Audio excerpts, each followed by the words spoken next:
Previously on the Game On podcast. So basically, to finish off, we'll get you out here on this one. We always ask who was the toughest opponents you played against. We'll do it in twofold, at the Bulldogs and also at Norwood. From it, like as in an individual player? Yeah, an individual. We always pick a couple of players. You don't have to pick one. Yeah, just a couple. Go whatever angle you want, mate. Yeah. I played on. I remember playing on Ackermanis for about a quarter. It's an interesting matchup, K-Mac.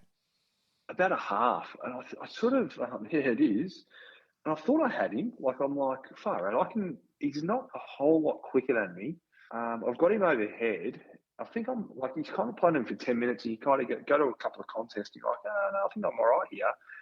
And then in the space of about 2 minutes, he's kicked 2 goals on me, just hitting the front centres. And I'm like, how the hell did he get his hands on it? And then I found myself on the bench and, someone else is playing on it. So you sort of just within about 10 minutes, I've gone from like, I've got this guy, I've got him done. And then I'm on the bench, and I'm like, oh, what the hell just happened there? So he was a handful.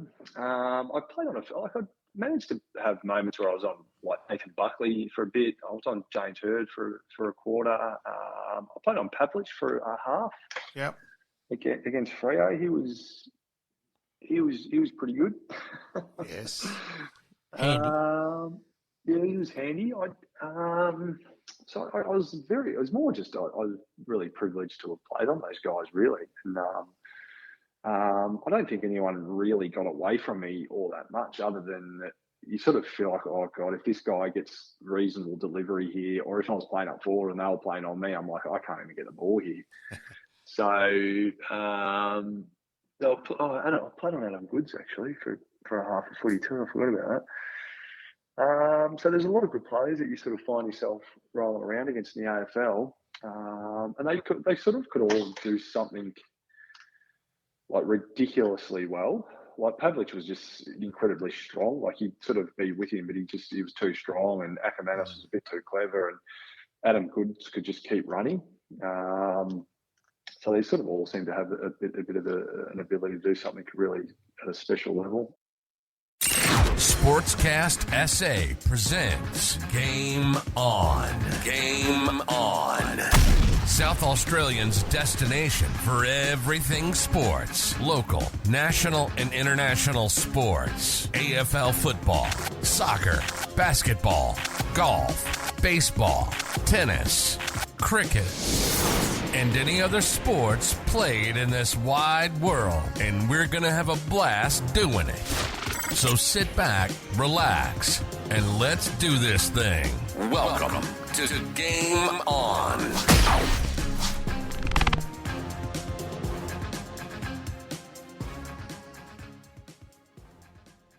Welcome to Game On. My name's Pete, once again joined by Malcom, and Kieran McGuinness was fantastic last week in just letting us know about a couple of opponents that he stood, and Ackermanis was probably a funny story. Yeah, that was quite funny by K-Mac. Look, as I've said and previously, he's someone I have enormous respect for, Kieran. Great bloke. Wonderful family, the McGuinnesses. Absolutely. And, obviously playing on Hird and Buckley, Pavlich, the list goes on. In his short career at the Western Bulldogs, it's memories like that last a lifetime, and, you can sit back and go, you know what, I gave it a fair old crack against those guys. Oh, and as I said, I'm mystified how he's not a 200-game AFL player. Nord's benefit to Western Bulldogs' incompetence. Absolutely. All right, let's go around the grounds. Around the grounds.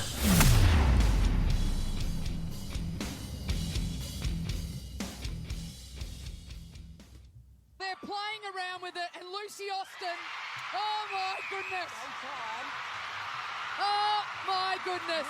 Tanya Robs, their coach, said, why can't it be us? Well, in 5 seconds' time, Tanya Robs, you'll know it can be you.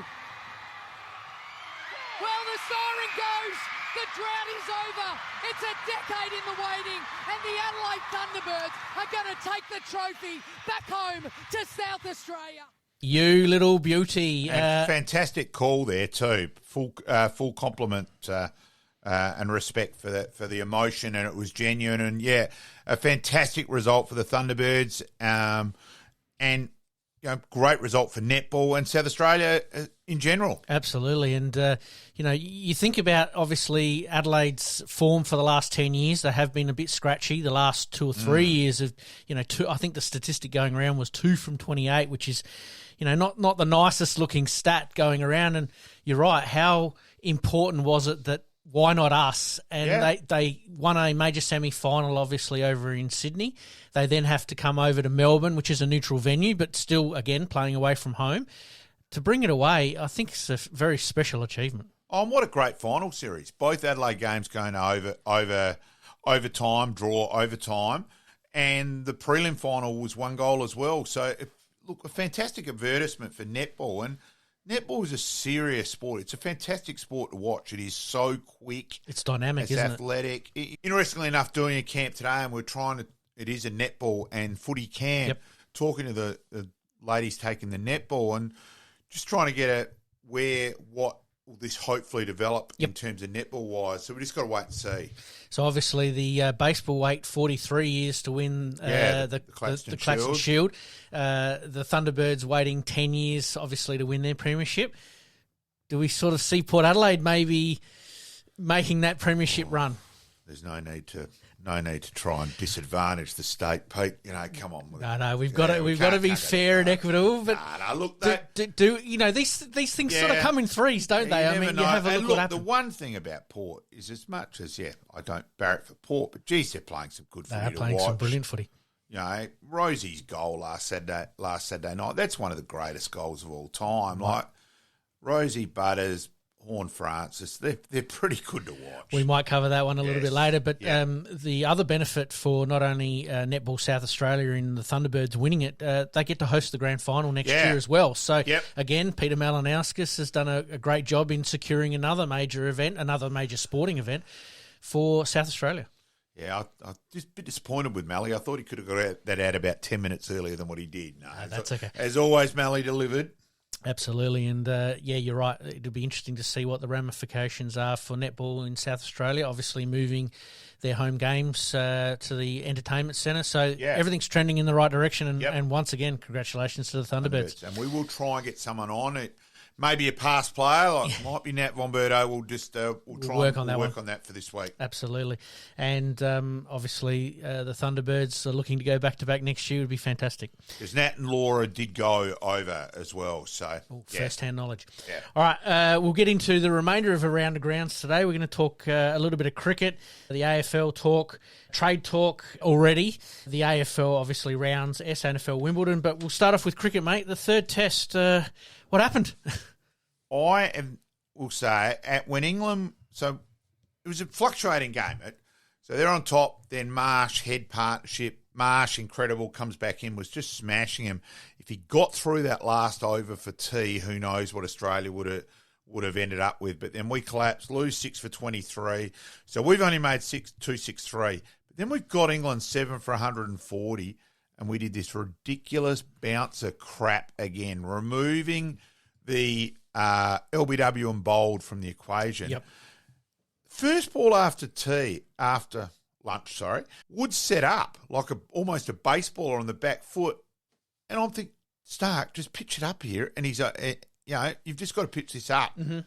And we just bowled so dumb to get England back in the game. Then we were on top batting, then fell away. England got the luck with the weather to go through us. Set them 250, and that fluctuated back and forth. So, look, it has been 3 test matches, which could be either way. Any connotation of results so far. So, I think we've got to take being 2-1 up, but we just I'd love 5 decent days of rain to regain the Ashes, Just rubbing it in right there.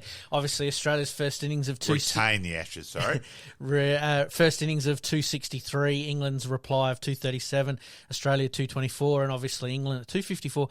Very interesting that there were no big scores there. It was a very evenly poised match right from the get-go. Oh, and I think when we got Bairstow out, that brilliant England keeper, that they needed 80 odd still with only the 4 wickets. I thought we were on top at that stage, and again, if we'd bowled smarter, We may well be holding the Ashes as we speak, but it's still alive for next week. Next week. In your opinion, do you see that Australia have the better bowling attack than England or the better batting attack than England? I think Australia probably bat. I think we're a bit deeper of both over regard. Lyon getting injured is crucial. Absolutely. We've lost, and you get almost see that Cummins didn't know what to do without Lyon.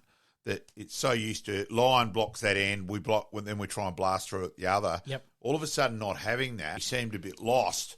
I mean, from a non-cricket nuffy like myself, I watch it, love it, Yep. follow it as much as I possibly can, but obviously not in the no-no with it. It just seemed like Australia have a better bowling attack, and yet we're not seeing it. That's probably my frustration as a cricket follower. Because I think we're bowling dumb. Yeah. We did have them 740, and then we changed the tactics. Now, you've got the tide on the run. Why in the hell are you changing it up? Agreed. Oh, I can't disagree with you. I'm angry. We sort of tried our little Nostradamus predictions. Yeah, I bombed on that one. with Warner and Labuschagne a little bit. Obviously, Warner out in the first innings for 4. Labuschagne out for 21 in the first innings as well. Warner out for 1 in the second innings. And Labuschagne out for 33. Warner's probably the biggest talking point. Is it a case of this is probably they can't select him for another test in England? Or the fact that Broad got him out in both innings again, and they say that Michael Atherton's the one campaigning for Warner to keep his spot because McGrath dismissed him 19 times. Broad's now got Warner out 17, so he wants to lose that record. So, look, yeah, I almost think they're going to want to bring Green back in the side. You can't drop Marsh, so for mine, Marsh opens. Yep. Was it a surprise that Green? Because obviously we recorded just before the teams were released. He was a little bit in doubt, right? And then he got ruled out with a hammy. So.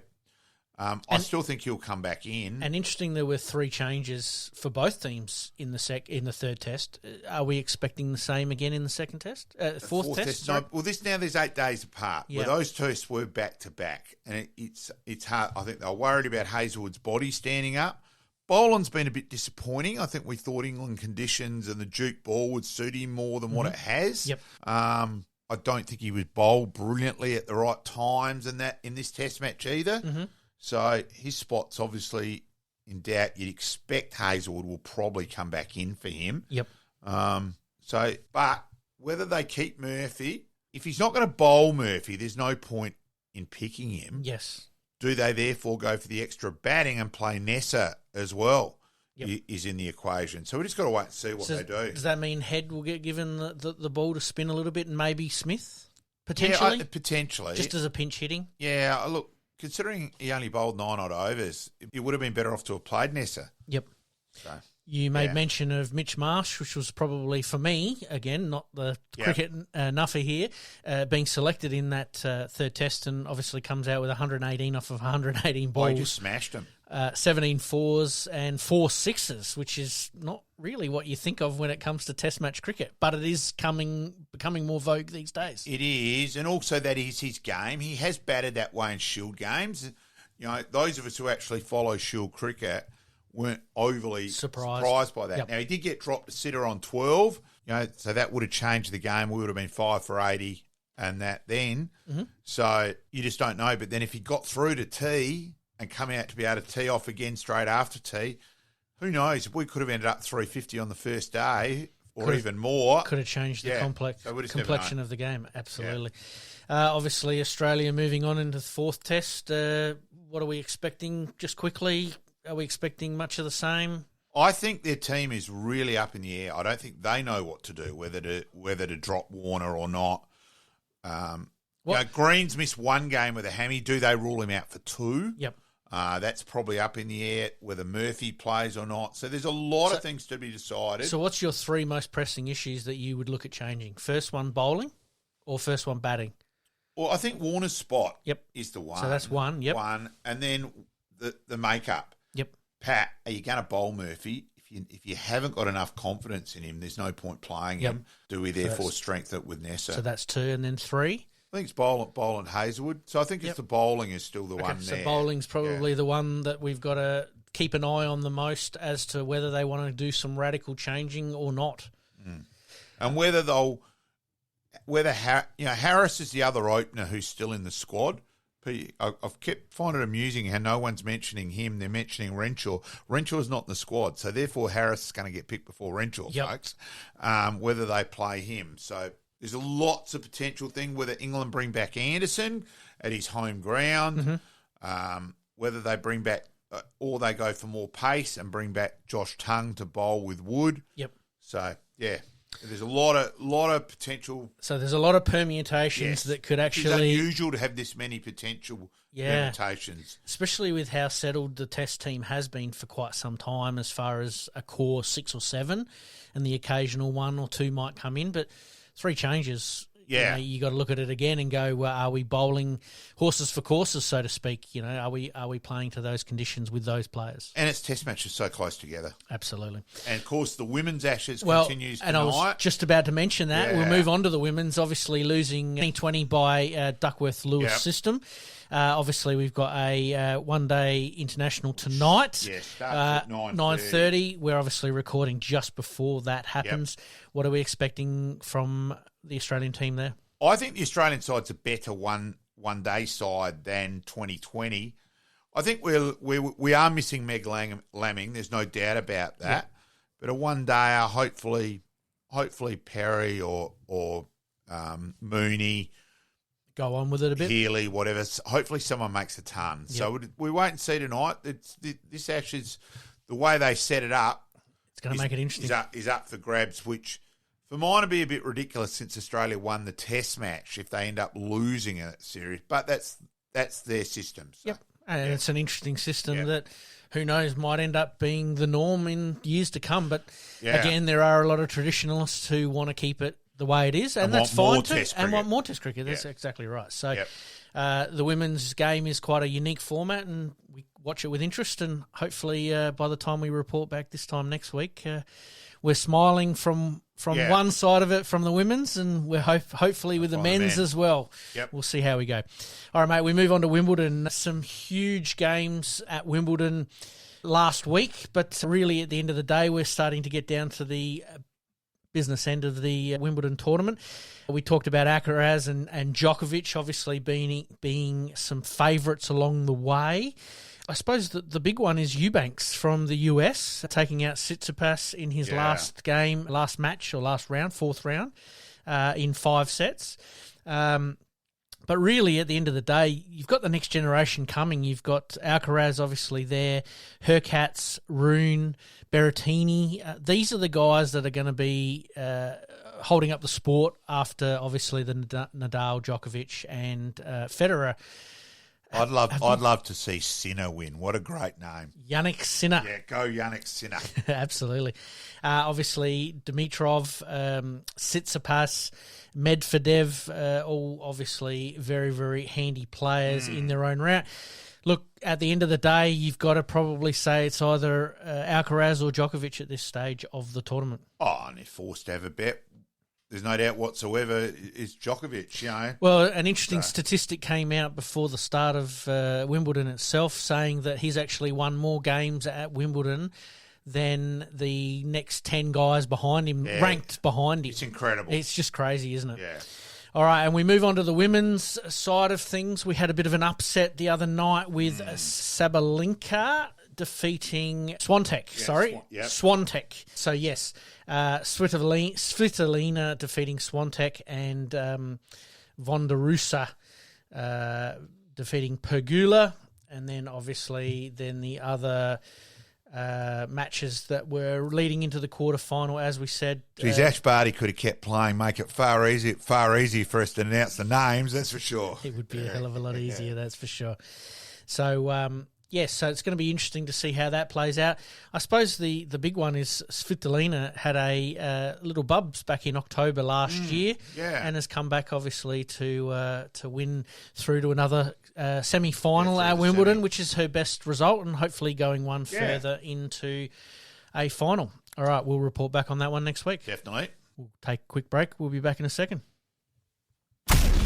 You're listening to the Game On Podcast. We'll be right back after this short break.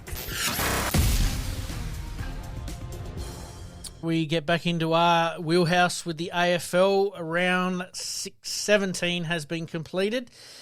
Some interesting results, but we'll go through them one by one. Richmond defeating Sydney.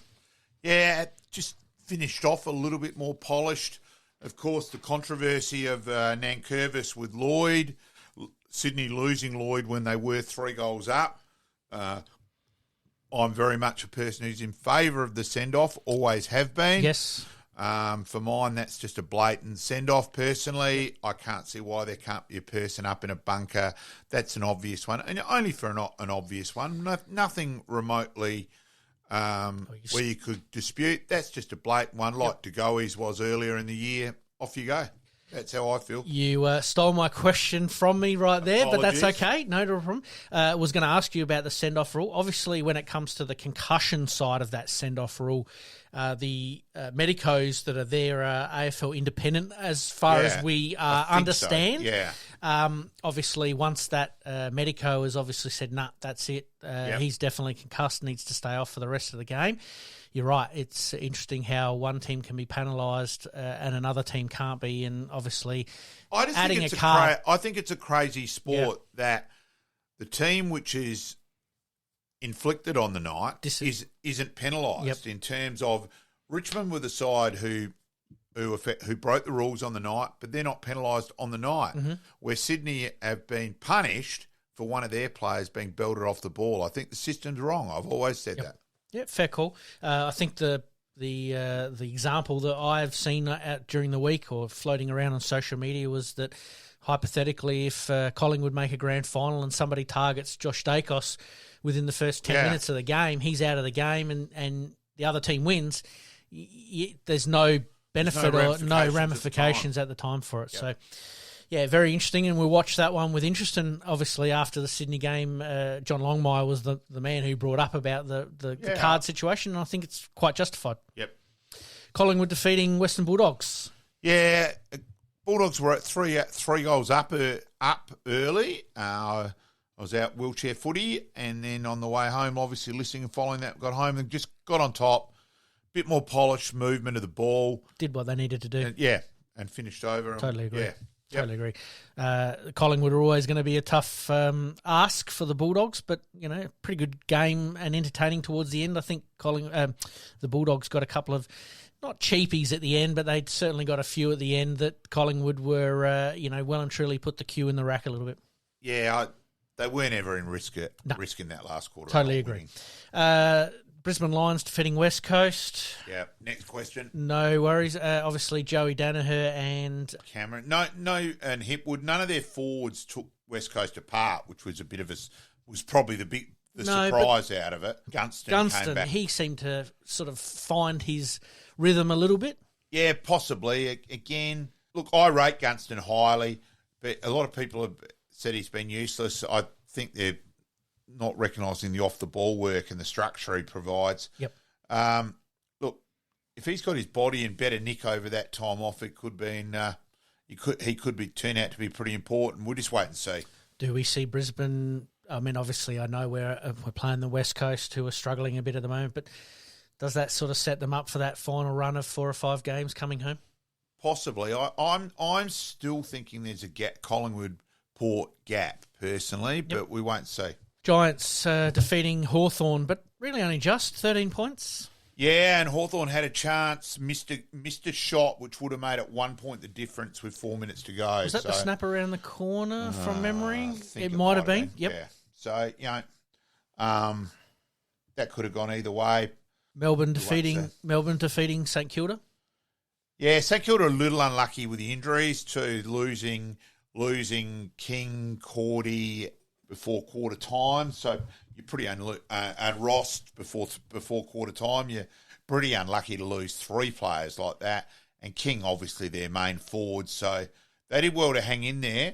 Are Melbourne vulnerable down I think forward? They are a bit, yeah. I mean, Petrarca goes forward, and you really want him on the ball. You've got no with Oliver not playing. you'd want two of Petrarca at the moment, Yeah. one on the ball and one playing up forward. But, if he's kicking 4 or 5 goals, then he's not getting his hand first on the ball in the middle. It is a bit of a double-edged sword, isn't it? I think they are susceptible, Melbourne. So especially, you think Fritz and Oliver are two of their probably best 5 or so.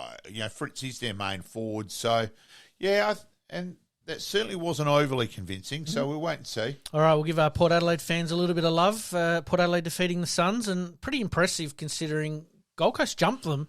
Gold Coast were good early. I Yeah. didn't think it was a case of Port being, slack or No. not switched on. No. Gold Coast were good. And then Port's third quarter was pretty special. Rosie was a bit of a masterclass. And And that goal, we did mention it a little bit earlier in the classic. podcast. Brilliant. He was fantastic, and that goal will go down as one of the great goals, not only of the year, but probably of the decade so far. And actually, like the call where he said that the Port supporter who did the high five, that's something he'll remember forever. And he was just sitting in the perfect spot. So, look, fantastic. Port again, very, very impressive. And 9 goals straight really got them not only back into it, And but Pau probably... Pepper was, for all as much as we're going Butters, Rosie, Horn Francis and that, Pau Pepper's having a very good year for them as Absolutely. well. Playing that hard role, the position, the connecting half forward. Tom Lynch, when he was in real good nick for the Crows, did that role very well. And Pau Pepper's a very important player. And I saw Pau Pepper as probably their most important player when they were just starting to get going on obviously their run. He just seemed to be everywhere and getting his hands on it at just the right time and doing the right thing as well. No, that's hard to dispute. And you add him to the Fab Four that they've got there, and they're very formidable, aren't they? It's a worry for the state. Geelong defeating North Melbourne. No surprise. Down at Kardinia Park. Did what they had to do. Carlton defeating Fremantle. Yeah, that cost me the 9, that game. Just too good. Again, Fremantle, I've talked about in the last couple of weeks, the Jekyll and Hyde. Yep. They seem to be coming and playing one week and then not arriving the next. And then probably the surprise, which we thought was going to be the game of the round, but Essendon absolutely taking Adelaide apart, to be honest with you. That's the disappointing thing, that yet again another away game where they were non-competitive. Riley O'Brien got annihilated in ruck early. Just hurt Adelaide and the stats-wise were ridiculous, like 117 more touches, I think it was, and 90 more marks. Just crazy stats. Everything what was the Crows were supposedly trying to make sure didn't happened. Yep. And, just way, way too good. And, game was over at half-time. So, Adelaide's form away from home has been well and truly noted now, but it's very interesting that a little stat that has come out. There's some players I'm going to name here that have been named, obviously, as part of this article that I'm going to read out. Riley Thilthorpe, Isaac Rankin, Lachlan Murphy, Nick Murray, Lachlan Scholl, Josh Rochelle, Mitch Hinge, Taylor Walker, Max Michelani and Wayne Malira. Now, their differences between their home games and their away games, just a purely statistically point of view. Thilthorpe at home is a 76, but he's a 48 away. Look, for mine, he was really disappointing Sunday, not just for not getting the ball. For mine, he's shying away from physical contact. Adelaide desperately need him to progress in the ruck. Ruck's their big weakness. It has been since 2017. And for mine, he just doesn't want the contact. And unless a person in the ruck has got to want the physicality of it. You can't do it unless you enjoy that side of it. And he shied away again from that for mine. And, is it a case he's a worry. Look, he's still only young. Yes. But is it a case of almost not knowing his role or being confused with his role a little bit? It shouldn't be, because he's playing mainly forward ruck. Yeah, but has he played ruck in his junior career? Okay. So, I just think he's a bit intimidated by the size and that of the opposition, and he just didn't go up and have a real decent crack at it. Look, Lockie Murphy for mine, he tries hard, but he's not good enough. Yep. I'm sorry. Adelaide have got him, Keys, Riley O'Brien. For me, they're the 3 classic, they try hard, but we need more than just try hard. We're talking the elite level. We're not talking did 3 reserves for Adelaide Uni, you know, they're not up to it. Isaac Rankin was probably an interesting one for me. At home, he's a 95, and away he's only a 68. Is that a case of him not performing, or opposition putting a little bit more time and effort into him, and also the crowd, obviously, at the Adelaide Oval? I think also he's missed goals away. Like, he's kicked, I think round 1 was like 2 goals 4, and I think he kicked 1-3 or 1-4 in another game. Now, if that's 3-1, instead, it changes that up. So I don't quite see him in the same regard as that, but you still got to finish, and he's got to get better. Well, he's a at specialist that. forward, so you expect that. Nick Murray, 67 to 48. Yeah, that's an interesting one because he's been very good in general at home. So, yeah, that one probably surprised me a little bit. I might watch a little bit more closely. Mitch hinged from an 86 to a 70. Yeah, and again, I think that's where he had a huge game the week before and a couple of games where the stats probably overinflate it. Yep. It just rolls that way. Yep. Look, and I think Max Michaelani's been great. Well, the last 2 names that I mentioned was Max and Wayne Malira. Their drop-off is not as big. No. Max's was from 59 to 50 and Wayne Malira's was from 79 to 69. That's not a huge difference. Yeah, look, I thought Max a couple of times last week didn't dispose of it quite quick enough, but there was once where I'm watching it, for goodness sake, where's a shepherd for him? Wayne Malira, I am more critical of him because, again, his physicality comes in. He picks and chooses where he puts his body in, and for mine, that is a real weakness. Yep. I think that is a weakness away. I don't see Michaelani as a weakness away. No. That's it. I think that those two are distinctly different. Is it a case of Adelaide having a dirty day once again? Yeah, but I think they've now got to start going, well, hang on. What's going wrong? And also, I make the point, it's always said that a game's quicker at Marvel. Now, that's the first game this year since right at the start for Rory Sloane where he's looked way off the pace. You've thought, geez. So almost you go horses for courses more with a game at Marvel. I think that's a debatable point. Essendon were pretty impressive. That's probably They the were good. Best that I've seen them play for probably 3 or 4, maybe even 10 years. In really, fairness, at the end of the day. they were very good as well. Absolutely. And obviously Adelaide pegging them back. I mean, at the end of the day, Essendon jumped them in the first quarter, but for the remaining 3 quarters, they broke even. Yeah, I thought 18 points flat at Adelaide, though. Like, that was 3 goals in the last 5 minutes. The game was over. Yep. So, Fair call. And before we move on from last week's round, Stewie Jew unfortunately got sent his marching orders. Mate, AFL is a tough business at the best of times, but the last 2 weeks he's played Port Adelaide and he's played Collingwood. Yeah. Now, you know, normally if you're getting clipped as a coach, you're generally losing to the bottom side. Phase, So if they'd lost to West Coast and North Melbourne in consecutive weeks, I could sort of understand that. But yet again, Caro delivers the goods. Yep. She come out and said, bang, this is going to happen. Gold Coast come out, no, it's rubbish, rah, rah, rah, we're fully supporting Jew. And a week later, after they played bloody well against Port, really competitive, and it was Port's brilliance, not a case of Gold Coast being terrible. He gets the chop. So yet again, just so hypocritical this, and it's embarrassing how many times it happens to full support of the board and you're sacked a week later. Like, well, it's crap. We've seen in previous iterations, not only with Carlton, I believe it is, I think might have been St Kilda a little bit. If the chairman comes out and says to you, nah, nothing to see here, you're all good, we've got the full backing of the board. You might as well be packing your bags when they start. You're guaranteed within 2 to 3 weeks' time, 4 weeks at the most, you're probably going to be looking for a new job. It's just absolutely crazy. Pathetic. And I know that the AFL industry is very, very tough as far as coaching roles and obviously head coach. But really, at the end of the day, some boards have to take responsibility for some of the actions that they are bestowing upon coaches and players and administration within the building.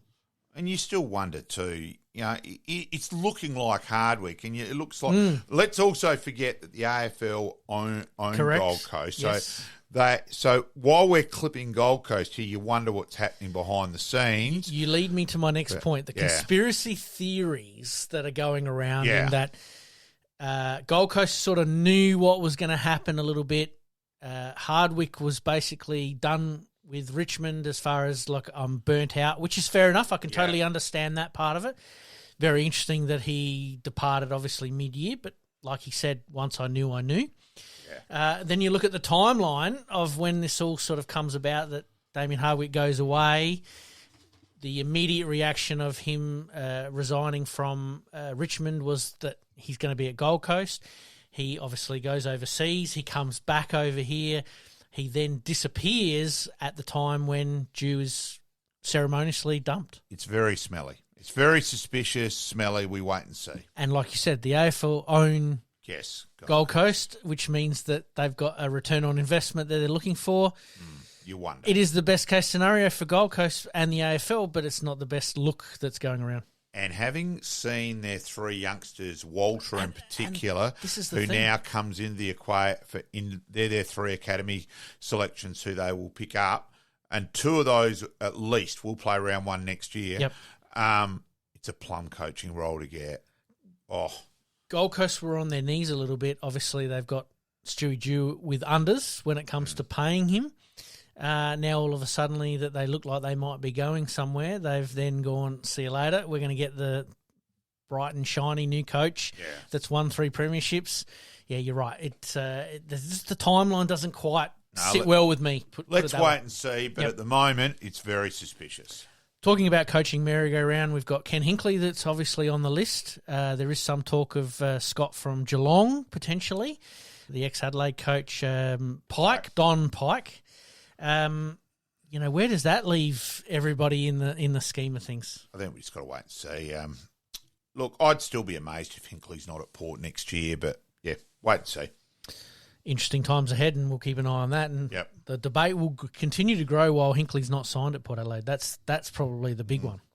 All right, we move on. Round 18, mate. Sydney v. the Bulldogs. Toss of the coin job up there. Bulldogs probably a bit more to play for. Sydney have a few out from last week. Bailey Smith out for the Dogs. Toss the coin job. I'm going to go for the Bulldogs. I'm going to go from Sydney up in Sydney, but it's not going to be an easy one, and it's a hard ground to play, the SCG. Yeah. So, I might go Sydney just. Melbourne v. the Brisbane Lions. I'm going to go Brisbane. They've been a bit better. Melbourne just haven't been impressive at all. Mm-hmm. I'm going to go for Brisbane in terms of a little bit more informed, but it wouldn't surprise for Melbourne to win whatsoever. Melbourne's form, hard to read at the moment. Brisbane are up and down a little bit. It is away from the Gabba. Brisbane have almost got the same win-loss record as the Crows. Yeah, I know. I just can't see Melbourne scoring enough at the moment. That's the problem. That's the thing. That's where at the moment you go, I can't see them keeping Brisbane down to stuff all. Mm-hmm. Mind you, Lever and May could do that. Yep. And it could be a low-scoring game again at the moment. But again, toss the coin, but I'll back Brisbane along with you. Yeah. All right, Collingwood v. Freo. In Melbourne, you've got to go the Pies. You have to. But then again, the Jekyll and Hyde of Fremantle might come to play, but I don't see that one working out all that well. Gold Coast v. St Kilda. Up there, St Kilda, a couple more injuries have come out today. That Billings is in doubt. Hill's still in doubt with his knee. Of course, they lose King, Ross and Cordy. And you get the uplift sometimes from a Gold Coast that have just lost their coach. Possibly up there. I was going to go Gold Coast anyway. I think they are playing some pretty good footy. So, out of that, but who knows what could happen. I'll pick Gold Coast. I think the other thing that was very interesting, especially with the sacking of Dew, was that they hadn't played at home for 6 or 7 weeks because they sold a couple of games up into the territory, which is fine. I mean, that's all part and parcel of the commercial arrangement, but it makes it hard when you're not playing at home. And we talked last week, I think you brought up, or the week before, that Adelaide seemed to be the Leyland brothers a little bit, moving and playing around the country. Gold Coast is sort of in that same boat. Massively. So it's very hard to factor in that when you're trying to keep a coach that should still be there, really, at the end of the day. All right, Carlton v. Port Adelaide. I'll go Port, but I do give Carlton a massive chance as well. Like, Port are due to drop one. So, and look, they lose McKenzie, Port, so you suspect Jonas will come back in. if his body's up to it, Yep. which his body isn't great. Yep.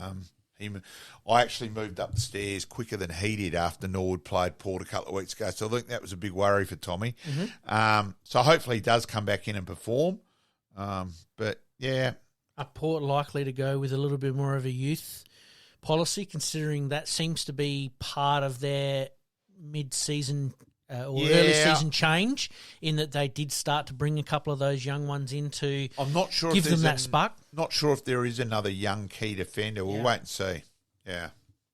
Put it this way, if Tom doesn't get picked and plays for Port That'll be his Magpies, last game. You'd think, geez. He's played his last game. Yep. Yeah. Fair call. All right, Geelong v Essendon At Cardinia Park. at Cardinia Park, GMHBA Stadium. GMH, sorry. But like we said, we like calling it the old it's school just name. habit for me. I'll go Geelong, but honestly, that's again Geelong too. So Essendon lose Phillips and Draper still out injured. So ruck wise, they're going to struggle. So I'll go Geelong. I think you got to pick Geelong down at Cardinia Park. They also seem to be building a little bit at the moment, just quietly. Not. Mind you, we had that bizarre draw a couple of weeks ago. We'd have to remember that. That's true. Now, the amount of teams that have played at Cardinia Park or GMHBA Stadium since 1990, we'll go through it very, very quickly. Very surprising that the top team that's played at Cardinia Park more than any other team has been Melbourne. Yeah. I was surprised with that. Yeah. I mean, because, look, all right, we'll go through the list here. The second team was Sydney, West Coast, Adelaide, Fremantle, St Kilda, Brisbane. All right, so you look at that and you go, all right, all interstate teams don't draw a huge crowd. Melbourne, it is a bit of a surprise, but I still think the key ones are at the bottom. That's where it does tell you it is still the extended VFL. So, anyway. Collingwood with 3 times, Essendon with 5 times, Carlton with 6 times. Yeah, the very interesting. Collingwood supporters got lost on those 3 occasions. Yep. Well, they wouldn't have been able to get too many tickets. All right, so we're both in agreement there with Geelong. All right, Crows v the Giants. Now, Giants are their bogey side. Yep. I think the Giants have won the last 3 they've played here. They have indeed. So I'm going to go with the Giants. I do think talent-wise they do have more talent than Adelaide. So, yeah, you should say Adelaide at home, but purely their record that it is a 50-50 game. The Giants do deliver here. Toby Green's got a good record here. I don't think Adelaide have anyone really to match up on him. Keys won't tag him, do you think? Well, he's placed half forward, so I just really don't know what they'll do there at all. Is it a job for Max, maybe? I think he might get first crack. So, yeah, we'll wait and see. Crows obviously play better at home, as we've articulated. I do like them more at night at home than the day. Yep. I've said that. So, yeah, toss the coin. All right. Well, I'm going to go with Adelaide on this occasion. They did burn me a bit last week. I thought they were going to show a little bit more determination than what they did, and to Essendon's credit, they did jump them, and they fought their way back. I'll give them kudos there. But Adelaide at home, night game. I think they're going to go. They need a response, and I think seeing Nixie sort of fly off the handle a little bit was a good thing, I think, for the Crows, and I think you're going to see a big response from them this week. They're likely to come out and kick 8 or 9 in the first quarter and put the game to bed, but then again, they might get 6 or 7 kicked against them. It's just hard to see at the moment, and I think Butts is probably the key here. And he is due to come back in. Yeah, at the moment, he looks like he'll play. So. Their structure is very, very reliant on, obviously, everything falling into place there, and he's a very key player. All right, North Melbourne v Hawthorn. I'll go Hawthorn. I'll go Hawthorn as well on that one. And then to finish out the round, West Coast v Richmond. It's hard to pick West Coast, but you just never know at the moment. And no, it's impossible. It is impossible. I think you're right. Absolutely. All right, mate, we move on to round 12 of the SANFL. Yeah, look, in terms of the Nord side of things, Glenelg were just a bit too polished. Nord just missed too many goals. I think we were 7 goals, 15 at one stage again. Probably didn't have much luck in the umpiring last week. And that it was actually interesting with a couple of Nord guys who very rarely mention umpiring, even said that after the game. But Glenelg were more polished. There was no doubt about that. McBean was too good. Hosey, Turner. They are the team to beat. Their polish through changing the angles. Obviously, it was broadcast. You didn't get as wet as you thought you were going to get, mate. So that was a bit of a bonus. That was something. Bit of a bonus for everybody there. But their ability to change the angles really did look impressive, even on a very small Nord oval. So, yeah, you're right. They just much more polished at the moment. Well done to Nord just to hanging in there and put up a pretty good fight. Yeah, goal down. We kicked the first goal of the last quarter to go a goal down, and at that stage, then a turnover at half back where they picked the wrong option. Mm-hmm. Yeah, so disappointing, but Glenelg were the better side. Obviously, Port Adelaide defeating Woodville West Torrens. Port Adelaide now look like they'll make the finals at SANFL, which I think helps their AFL side dramatically. Mm-hmm. Jace Burgoyne actually made that point today. Interviewed him at a coaching clinic today, and so he felt that was a very important part of Port's progression, that they're doing better at SANFL level as well, which was an interesting point for a youngster to make and see the overall picture. So. Yes, obviously that's being drummed into them down at Alberton there, that it's all in, one in, all in. Obviously they're trying to win the ultimate goal of the AFL Premiership, but SANFL Premiership would be right up there as well. Yep. All right, North Adelaide defeating South Adelaide. Yeah, so North is still hanging in there. Still a chance. A couple back, as we said last week, made that point.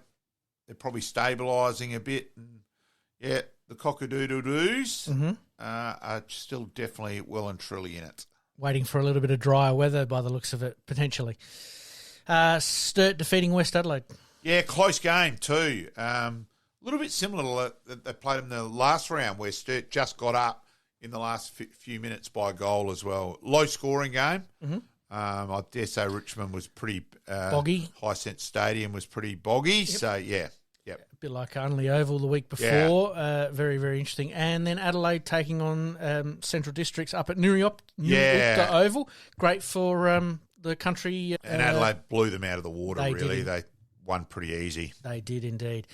Great that some of those games are going out to the country regions as well. So, all right, we move on to this week's rounds, mate. We've got West Adelaide v Centrals. I'll go Centrals to rebound. It's at Hisense Arena. Yeah, Centrals, sounds pretty good to me as well. Adelaide v Glenelg. This is a big game. Big game. I'll go Glenelg. Glenelg at home. Glenelg for me as well. Alberton Oval, Port Adelaide v North Adelaide. Now, you talk about bogey teams. North Adelaide have been Port Adelaide's bogey team of recent times. A little bit. I'd like to see the teams to see how many they lose, but at the moment, it's at Alberton. It is at Alberton.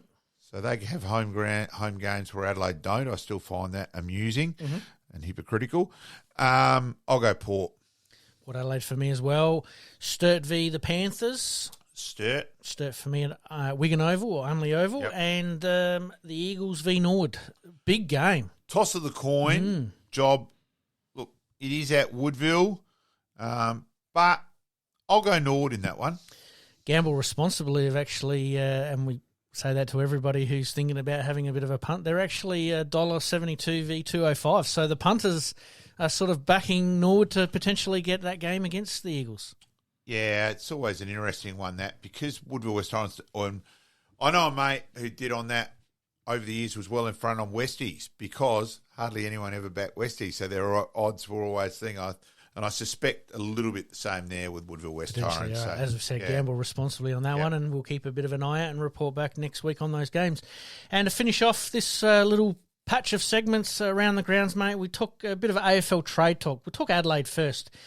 I'll mention some names: Duday, Redmond, Crouch, Himmelberg, Williams and English. I think Duday is gone. If he was going to stay, he would have re-signed by now. Does the injury sort of put a little bit of a full stop on that a little bit, as in we'll talk about it a little bit further down the track because he is injured? Maybe, but I thought that would have made it more likely to stay at Adelaide. The fact that still hasn't happened yet. If you're not selling by now, generally you're gone. Now, he is a restricted free agent, so Adelaide do sort of hold the cards. I know. Only to some extent in terms of that. Once a player says they're going, clubs very rarely force them to stay. Do Adelaide need Duday? That's the question, considering we have seen I think the last couple of weeks have probably indicated that they do. do. Yes, they do. Redmond would be a suitable replacement in that way. What if they got both? Yeah, look, that would help dramatically. There's no doubt about that. Like Dawson's helped.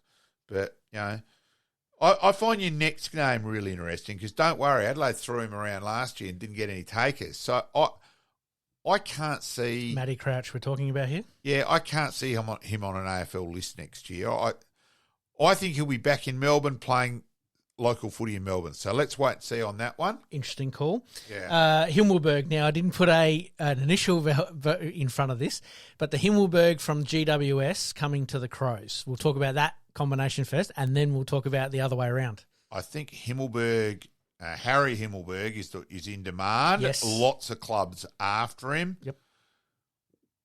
I don't think Adelaide would make the decision to recommit to his brother purely to get Harry. Yep. Because I think for mine, I can't work out why by now the Adelaide Himmelberg hasn't been tried down back. He hasn't worked up forward. Mm-hmm. As Bick said, why not make him follow a player and try him down back? Yep. Adelaide lack a key defender in terms of big. They let Frampton go. Now, that's what I was just about to say. Is it the can't Frampton scenario all over again? I can't work out why they're not trialling him down back. He's not good enough up forward. Try him down back. Try him to run straight ahead. Do then the Crows get a little bit of trade value for him, potentially up to GWS with his brother? Maybe. If he stays? Honestly, I could only see him being a third or fourth rounder. I can't see anything dramatic out of that. Bailey Williams? Yeah, he's a maybe. He's an interesting name that's been floated out. Yeah, he's a possibility. Gives a little bit more polish to the Adelaide midfield. Yeah, and the last name you got there, English, let's not forget he is Western Australian. Yep. So if that's an interesting one, though, because you'd say... Well, only on the basis that his name has been sort of little bit... He should have been an Adelaide player in the first place.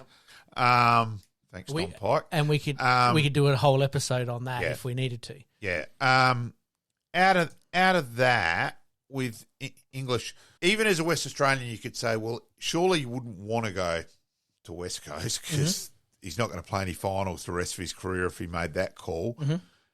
And Freo have already got Luke Jackson, who they've thrown all their marbles in this year, and Darcy. I don't think they'd commit to another ruckman. So, yeah, look, he's an interesting name, and I'd love to have him in Adelaide. I think you've mentioned that a few times, and probably part of the reason why I chucked him on the list, but also I'd heard in trade radio talk, whatever, articles that, he is a potential player that could be got from the Bulldogs. We go to Port Adelaide. Radigalia, Ben McKay, Georgiades and Fantasia. Well, Radigalia got mentioned last year, but let's remember at that stage he wasn't an accepted key defender at Geelong. He's had a good year at Geelong, so you'd say he'll be a required player at Geelong. So he's probably got a bit more currency now.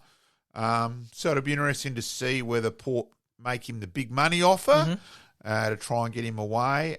And Ben Mackay fits that same equation as well, that you'd think there could be a reasonable big offer there. Mm-hmm. I think they're likely to try and get one of the two. I don't think they'd get both. Yep. And that Georgiades, I'd be amazed if he's at Alberton next year. I'm in the same boat there. I think he will be back. And Fantasia was probably the big one that came out. He's now denied that. Yeah, late last week. Where week. the hell that came from? Yep. Yeah, that didn't make any sense to me. Well, I think Orazio will either be on Port's list or he'll be back at Norwood or at Payneham. I reckon they're the three likely scenarios. Fair call. And that's part of the reason why I added him to the list on the basis that I thought it would be strange that he won't. That won't happen. The profile of Essendon's list would be looking at someone like Fantasia, but also Port Adelaide rate him quite highly when he's obviously fit, and that's the key here, him being fit. And now if Port don't feel like he's going to be fit to go around again, then you're right, he could be at Nord or he could be at Payneham next year. Yep. All right, is there any left field selections that you think could happen for either of the teams, Port Adelaide or the Crows? Not yet. All right, mate, we move on. We're going to have a quick break, and when we come back, we've got two segments today. We've got Millie Bishop, who's a physiotherapist and part of the CTE neurological side of things to talk about women in sport, which is very, very topical and concussion because we wanted to talk last week about CTE, but we held it over to this week. She's given us some fantastic insight, and we look forward to chatting to her. And we had to bring back one of our favourite players and also past interviewed players, and that was Micheal Aish about his Australian Football Hall of Fame induction. And we thought we'd go along the lines of not only congratulating Micheal, but just when he found out the story there, how the night went, the Nord involvement on the night, and Barmy, etc. So, yeah, and Michael's speech. Have a bit of fun there with Aish. Absolutely. All right. You're listening to the Game On Podcast. We'll be right back after this short break.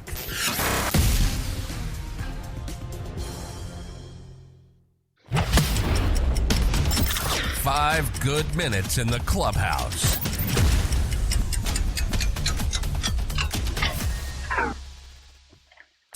Tonight we're pleased to introduce Millie Bishop, a physiotherapist involved in the neurological side of things as well.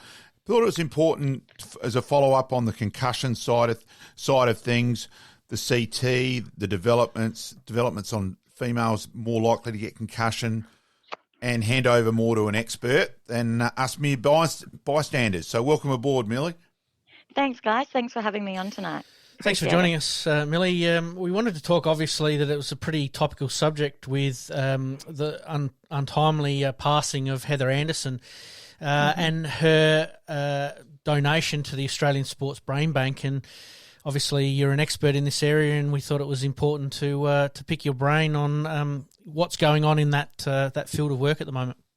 Yeah, definitely. Really important topic at the moment, like you said, especially with this news coming out about Heather Anderson being the first female athlete, or first female in general, but first female athlete to be diagnosed with CTE.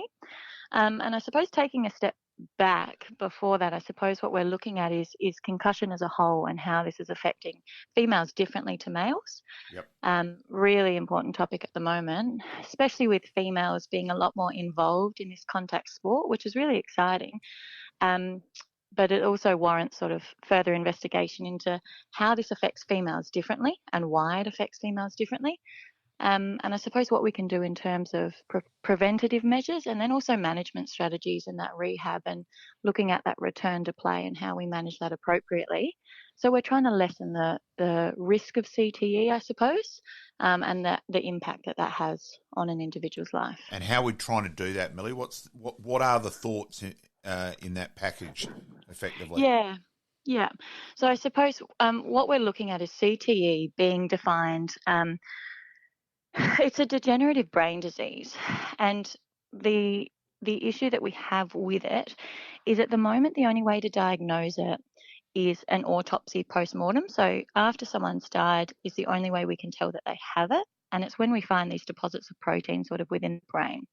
So what we're trying to do then, I suppose, is, like I said, limit those repeated head knocks, because that's what it's associated with. So those repeated concussions and repeated exposure to head knocks. So I suppose we're taking it all the way back, and there's a lot of research looking at preventative measures, whether that's starting at a younger level, so looking through school sports and taking that tackling component out of it, or seeing how we can lessen that impact there. And that's been done with both male and female? That's exactly right. Yeah, through both male and female. I mean, both genders are obviously at risk of it, but like we'll touch on maybe a little bit later, is why females are more at risk and more susceptible to it in the first place. But then, like I said, it comes down to those things of recognise a concussion as well. So on game day, having the right personnel there to recognise it.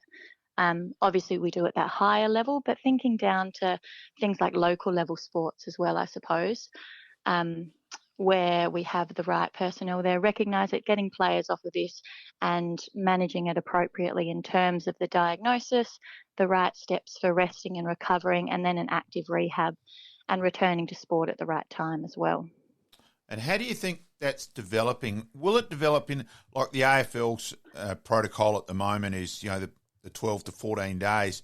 Do you see that lengthening, that time? Yeah, I do. And it's tricky because we look at all different sports and everyone has their own protocol.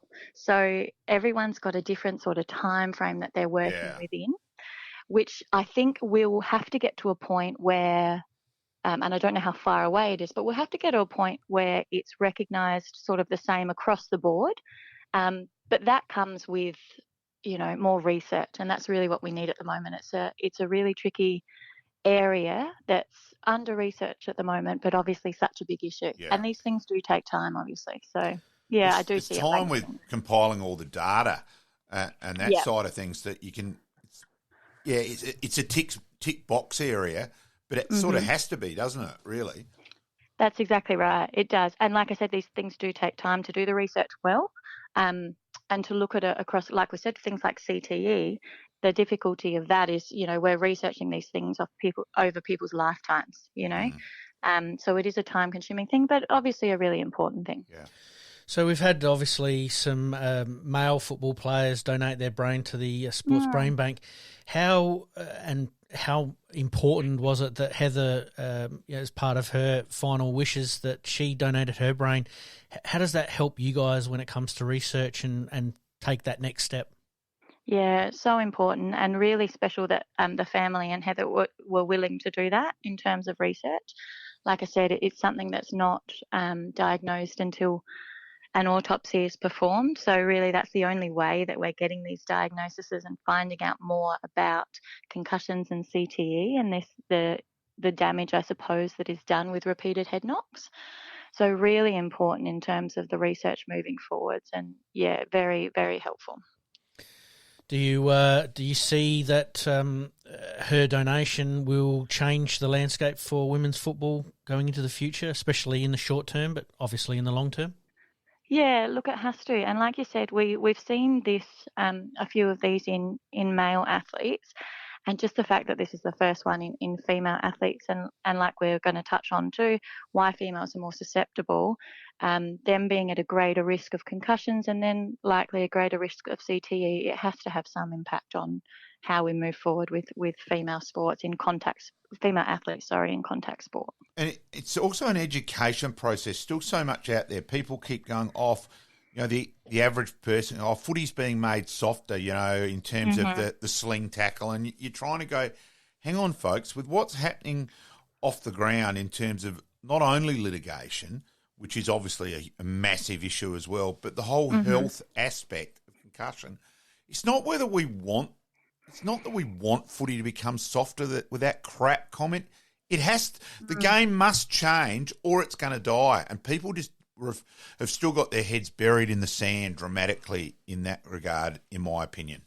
Yeah, I agree. And I think there was this sort of, I suppose it's a misconception that, you get concussed, you just get back up, carry on, it's just a head knock, or, that it's not a big deal.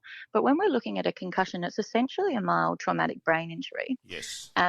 And so what we're understanding with more research is how serious that can be and obviously how that's affecting people long term. So while, AFL is fantastic, and while it's not just about that, it's not about, I suppose, the sport itself, it's bigger than that, and it's about these people's lives and how it affects them, moving forwards into retirement and the rest of their life. So it's a bit bigger than just sport, I suppose, and game day stuff.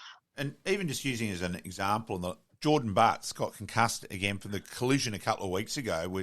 And that, I think that's the fourth time he's had fourth or fifth time he's had concussion now. And like with McCartan for St Kilda now will look like his mate is going to have to retire. His brother has now gone through a fair bit as well.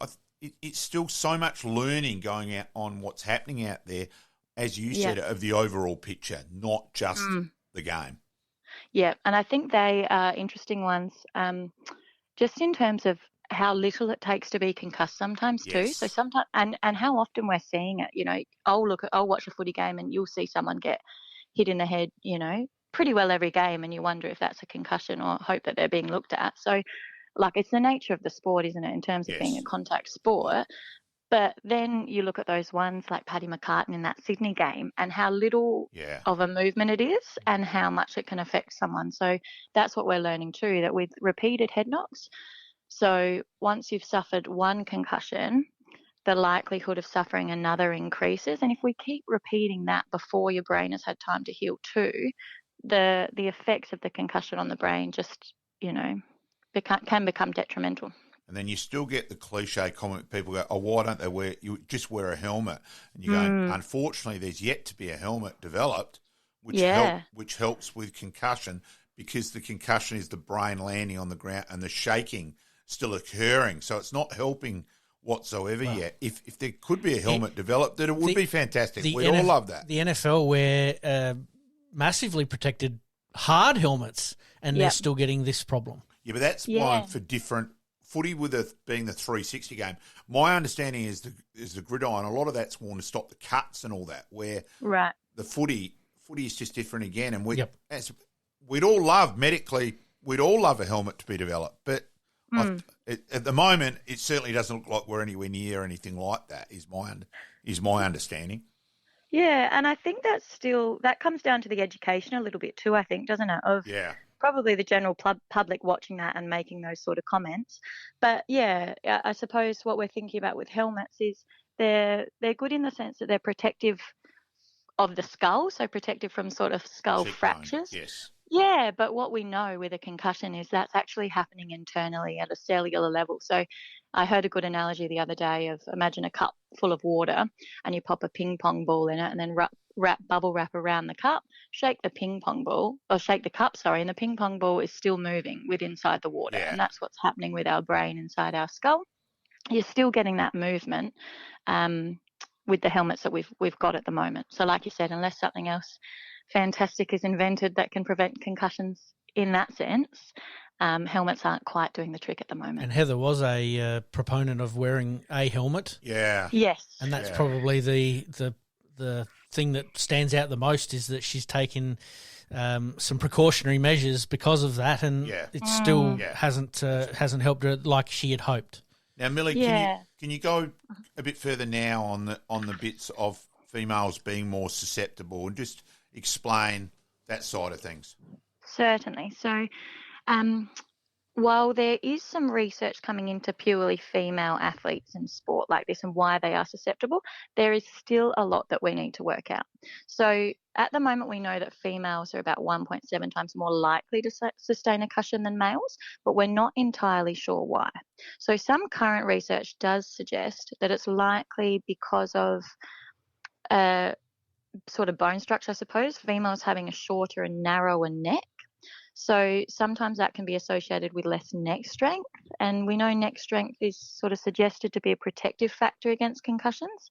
And some research does suggest that, athletes with stronger neck musculature are able to sort of withstand the velocity of a concussion, so they diffuse that impact through their muscles, and as a result, there's less head displacement that occurs. So if we think of females having narrower, shorter necks, not as much musculature to sort of absorb that movement, they're getting more movement through their neck, and in turn more movement of in the their brain. Yeah, that's exactly right. Yeah, the second sort of proposed theory of why females might be more susceptible is looking at hormones, also looking at menstrual cycle. So there is some research that's looking at the phases of the menstrual cycle and how that's affecting females' risk of concussion, but also how it affects their recovery.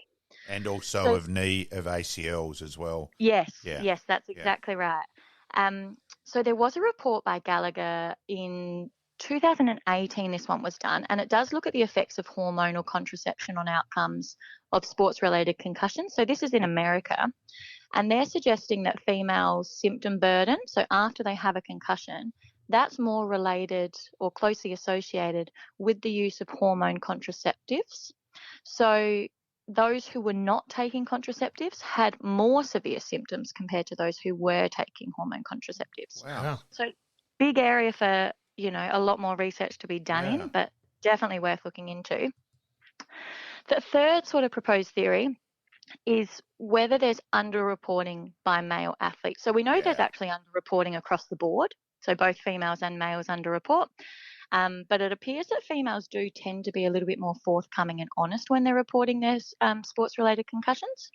Why that is, not entirely sure. Whether it's, they are a little bit more concerned about their health and future, a bit more open about it, or maybe a bit more responsive to sort of that input. Whether it's males trying to be tough and carry on with the game. It's and interesting. Interesting where you've said that, Millie. I interviewed Tom Harley at a lunch in Sydney, and Tom made the point where the guys now are speaking up more and coming out on the Monday and going, hey, I'm not right. Where previously, very much so. The old smelling salts, get on with it, play the game out. Where we've now progressing where guys are finally going, well, hey, I'm not okay. Not only about concussion, but talking about concussion in this instance, that I think we are getting there with that. That the male macho bullshit is gradually disappearing. Yeah, I think you're right. And again, I think it comes down to, in the concussion sense, that education of, like we said, it's bigger than just a football game. This is their lives, and they're doing the right thing for themselves, but sort of by the team too, by speaking up and coming forward with that and being managed appropriately rather than just trying to push through these sort of things. It's a fascinating topic. It is. It is. With obviously most of your male, actually all of your male donations that have come in, they've obviously come in from some elder players. Unfortunately, obviously in this case, Heather was only 28 years of age, which is just amazing that could happen to someone so young. But from a study point of view, having somebody who has donated their brain at the age of 28, does that give you even more insight into what needs to change? Oh, absolutely. And like you said, it's a big difference, isn't it? I mean, it's such a loss of a life at 28 years old. It's so sad, but very important in terms of a research perspective. And also that link, I suppose, if we're thinking about most of these deaths are sort of by suicide. And so looking at that link between concussion and mental health, and CTE and mental health, obviously. And we know there is a relationship, but again, it's getting enough resources into researching exactly why that's related and why that happens. Really important. Have you read the report from Heather's autopsy? I haven't read it in detail. I did have a little flick through, but I haven't read it in detail. Now, educate myself and the listeners as well. There were some abnormalities there for someone so young. Is that correct? Yes, absolutely. So my understanding is that what they found was those deposits of protein within the brain. So they are what's, I suppose, defining of CTE. So definitive of that CTE being present. So certainly abnormalities in that sense. And like I said, that's how they're coming away with that diagnosis. Absolutely unbelievable. What from your point of view, obviously there's got to be a lot more research done to this, but where is it sort of trending at the moment? Is there options that we may be able to diagnose this without obviously someone passing away in the future? Is that, I mean, obviously that's the best case scenario, but are we sort of trending in that direction? Look, I hope so. And it is tricky to say just with the position we're at the moment, probably. But I think the way that it's getting recognised now in terms of concussions being such a prevalent issue and getting that recognition, I think it has to sort of trend in that direction. There's more awareness around it now. And as it moves forward, I think we'll learn more about it, which is probably a little bit unfortunate, obviously, but helpful in the sense that ideally we'll be able to get to a point where we can prevent this development. Hey, Millie, greatly appreciated on coming on board. And it's certainly it's a big fascinating topic, but it's such a vital topic. And I'm sure it's something we'll love to follow up with you in the future as we develop more and more knowledge and get more data and more information comes available. Absolutely. No, thank you for having me on, guys. Like I said, very important issue, so more than happy to sort of have a chat about it and get it out there as much as we can. Greatly appreciated, Millie. Thank you, Millie. Cool. Thanks, guys. Ta.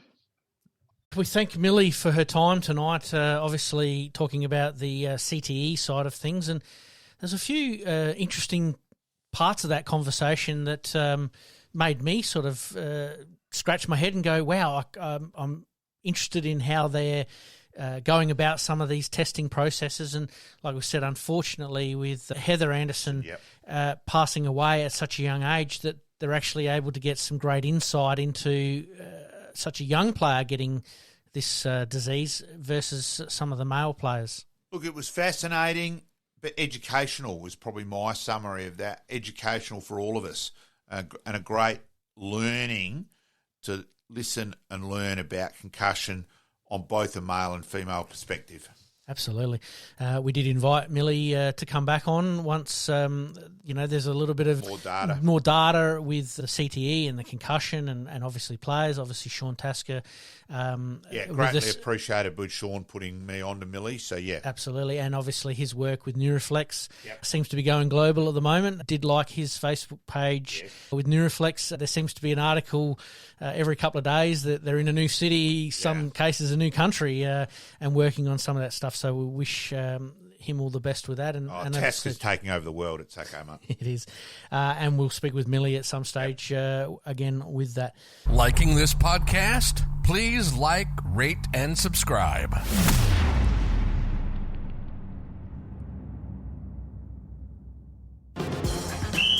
Welcome back to the Game On Podcast.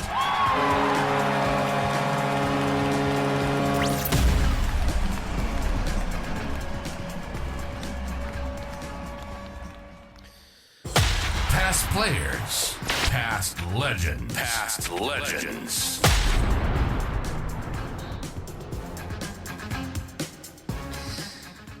And our next guest needs no introduction. We've already had this gentleman on our podcast once before. And this was actually before we found out that he was actually in the Australian Hall of Fame. Football Hall of Fame. Welcome, Micheal Aish. Thank you very much, gentlemen. Welcome aboard again, Aish.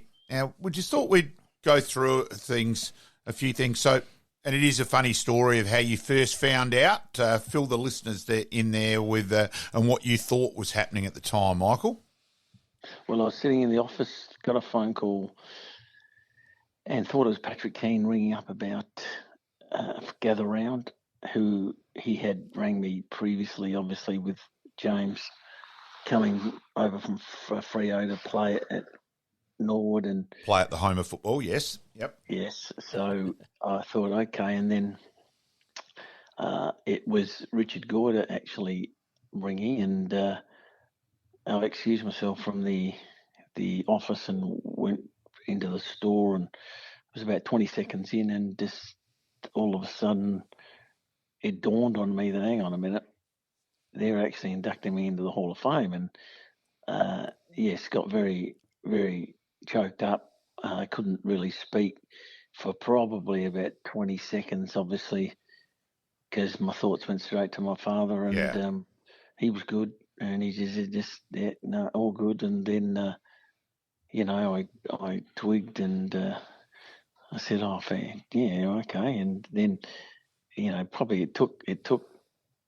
Well, then Richard said, he said, well, do you accept? He actually unfortunately, you've got to ask Norwood people that question, Michael. Yeah. Apparently so. Yeah. Yes. So that was pretty well it. And then he said, look, we'll be in touch with you. And I think they were softening a few people up because they invited me to gather around with the dinner, and Gil was there and welcomed a lot of past players, AFL players, and mentioned me in there. So I think he was sort of buttering him up to think maybe I don't know. But anyway, it was very much of a shock, let me tell you. Well deserved, and something we've been waiting at Norwood for a while. Look, I certainly know Michael Taylor went from, it was 10 seasons from when we first, as Norwood, applied and put in the paperwork, and Mike Colligan and Woody and the history committee were involved a lot in that. And I dare say it's been the same with you three, who are the obvious three at Norwood. We sort of all recognise that. But there's a hell of a lot of things going behind the scenes to finally get that tick of approval. And I certainly know with Michael Taylor, we tried to involve Gary Pert with Collingwood. And, so it is a complex procedure to finally get the recognition. Now, actually, you had to keep it quiet for a fair while? Well, they said, look, just keep it very quiet, obviously tell family. And I immediately told Pam, then my brother, my daughter, and that was it. And then about this was as I said, just before gather round. So 2 or 3 weeks later, Jesse was over from Sydney, so we got Carl, Jesse, and Joel and Pam sitting down with myself and said, look, we've got something to tell you. You've got to keep it to yourself. You got to promise you're going to keep it to yourself. And it was probably about 12, 15 seconds of Pam saying, look, this is, and Jesse just piped up straight away and said, can I come? And he just worked it out straight away. Yep. So, so that was it. And then we pretty well, again, it would get out, to a few people, and they might, tell a few people. But I think on the whole, it's kept. No, you kept it pretty quiet. Yep, there was little rumourings, but it wasn't certainly out there for sure whatsoever. So no, I think you did that very well. Nothing that we could have broken on the podcast, unfortunately. Not quite. Go through how the night runs, Michael. Well, we stayed at the at the casino or the towers, whatever it's called there. I don't know. Crown Towers or whatever. So we stayed there. Got there on the Tuesday. Probably about 1:30. The girls take about 3 hours each in their makeup to get that done.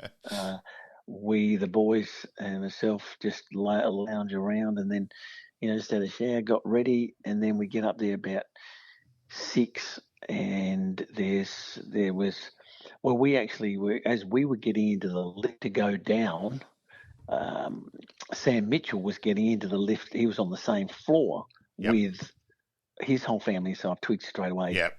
He's obviously going in, because I had no idea other than Bruce McAvaney, because I'd already mentioned that, I think. Yep. And so then we got on the lift and went down, and as we're walking, I see Stephen Williams and Mark Williams and Jenny, which we've known for years and played footy against them and with them at primary school. And so I went up to them and said hello, and then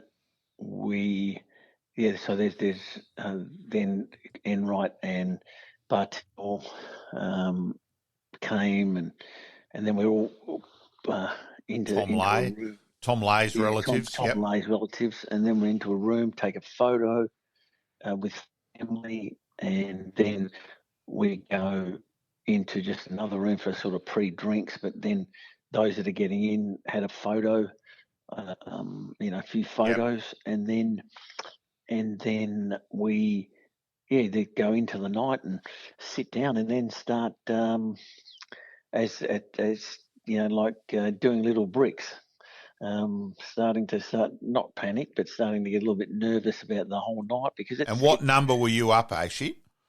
I reckon I was in the end I was fifth. How many? 7?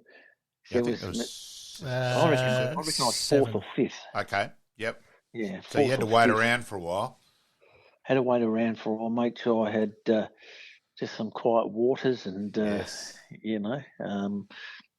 then just get up. You sort of.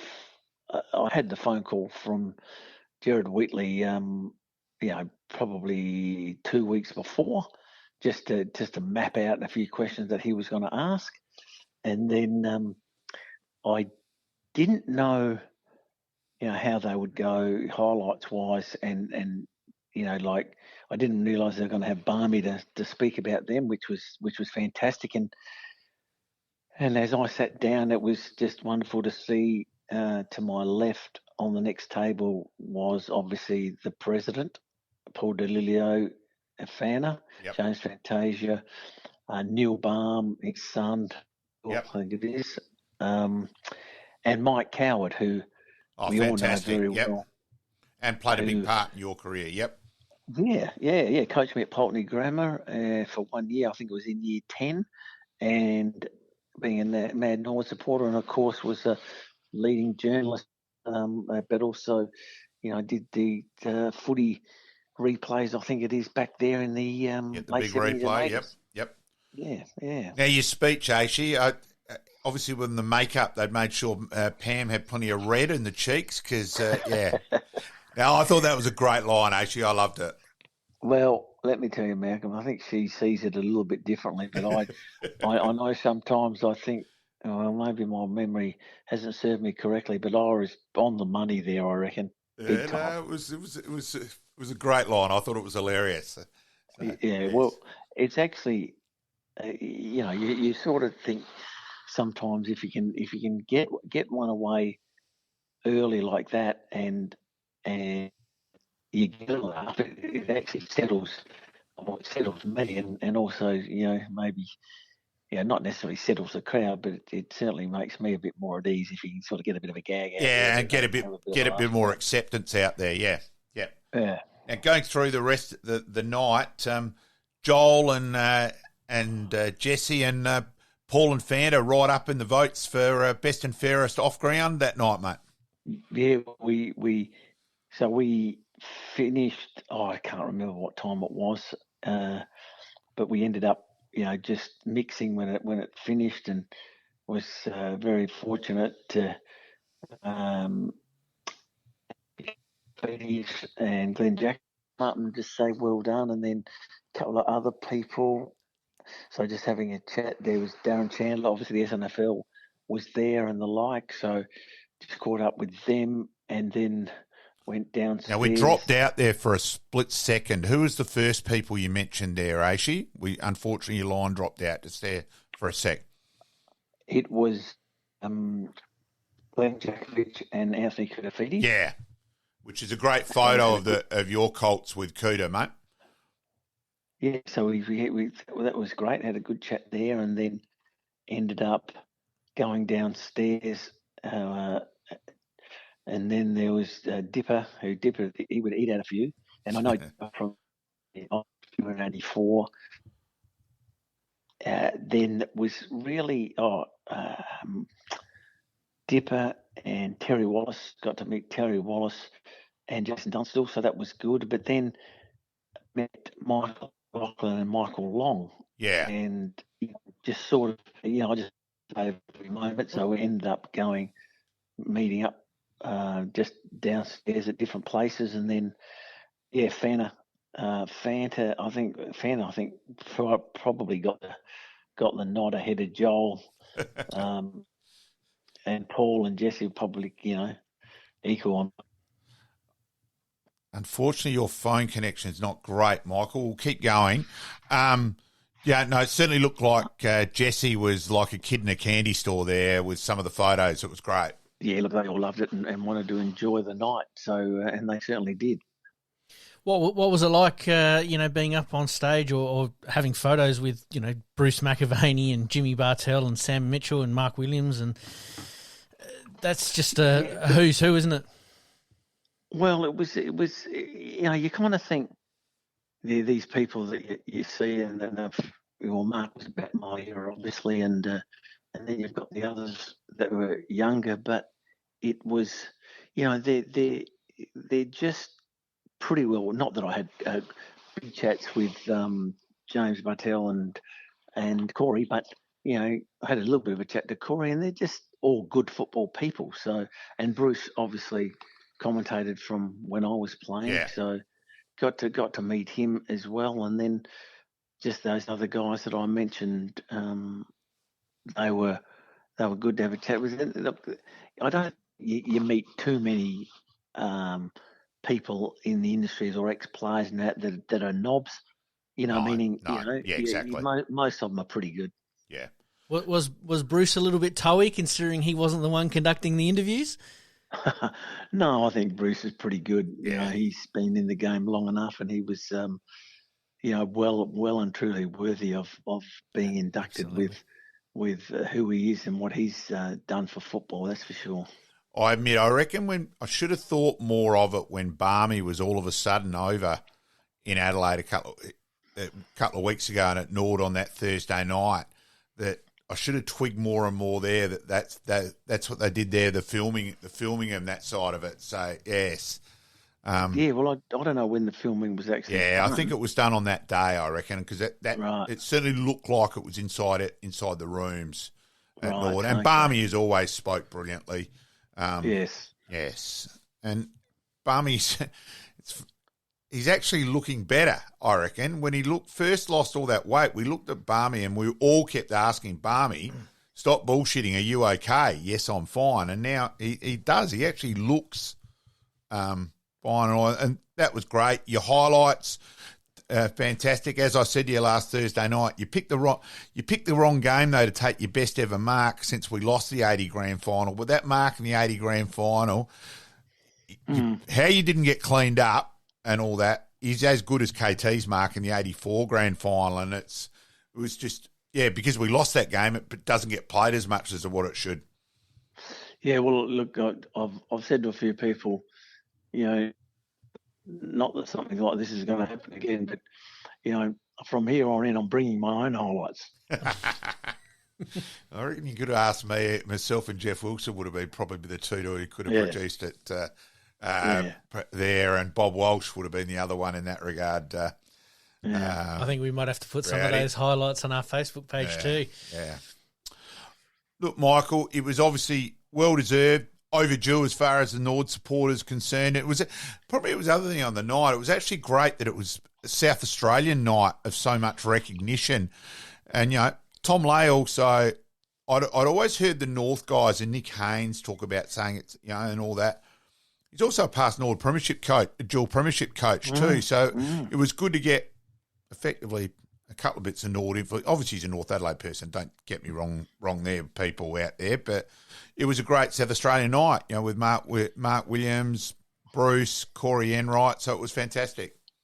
No question about that. It was actually a bit of a surprise to see that South Australian flavour about the whole night. But and again, I guess, when the Hall of Fame started, which I'm not exactly sure when, but that to then encompass, like outside Victoria and encompass, the whole of Australia when it comes to the, Australian Football Hall of Fame, then I guess, you've got a committee, there could be, what their mantra is to, who deserves to be in whatever. Hey, I'm very honoured and fortunate that I was chosen, but there's probably hundreds, if not thousands, that in the end will probably get in there. Well, not, you know what I mean? It's I know what you mean. Look, I think Neville's I actually think Neville is our next Nord. That's my own opinion. I haven't spoken to anyone else at Nord at the moment, but I personally, that's my own opinion and that's where it becomes hard. Where a player's been at 3 clubs, you actually need all 3 clubs uniting to push. Right. Probably in someone's case where some people might have regarded that person leaving a club as, so-called treachery, whatever, don't push as hard, which doesn't help. So, Yeah, no, well, that... I was trying to get my wording in carefully then, Michael. Yeah, so I didn't realise that was the case in that scenario. But, and again, as I said, look, if you really, not that you can think of it, but if you had a whole lot of names that aren't in there that in front of you and you could go through them and, again, it's all, I suppose, people will think, him, yes, no, but there would be significant numbers. Look, as a South Australian footy person, Greg Phillips was the name which stood out for a long time there. I kept going, hang on, he was the Port Adelaide, he was the player who installed the most fear into us as opposition sides. How much time he stopped everything and that at centre half back, and he was one. Peter Carey was another one. We all know there's plenty of people who are overdue rewarding, but it was fantastic to get the Michael Aish appropriately rewarded, as you said, it would have been great if Peter had still been around to be able to celebrate it. I love what you said about your mum on the night as well. I thought that was really appropriate, and you worded that perfectly, Michael. So congratulations again. Thank you, gents. And also your promptness and all that. I thought he's going to get 8 million messages, and yet again, I thought it was a fair effort to reply to a message at 2:52 in the morning, Aish. So as always, you were switched on. So thanks, mate. Not a problem. Thanks, Joyce. Thank you, Michael, and congratulations once again. Thank you. Thanks, Aish. We thank Michael Aish once again. His contribution to SA footy has been huge, but obviously now being recognised through the Australian Football Hall of Fame. Just a bit of fun to let people know on how the night goes, and a bit of fun with Michael's speech with Pam and Jesse and Joel and Paul DeLeo and Fan are dominating off the ground. So a bit of fun there. Obviously being inducted with Jimmy Bartell, Corey Enright, Tom Lay, Bruce McAvaney, Sam Micheal and Mark Williams. Some South Australian flavour there, obviously. It was a great South Australian flavour for the night. Absolutely, and Bruce McAvaney, an absolute legend, and same with Mark Williams.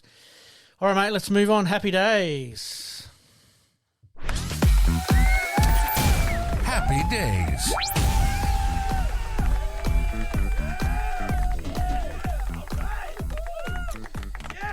All right, mate, we kick off Happy Days today with happy birthday this week to Ned McHenry, 23 years of age, drafted from Barwon Heads in Victoria, Geelong College, Geelong Grammar, under 18s, contracted until 2024.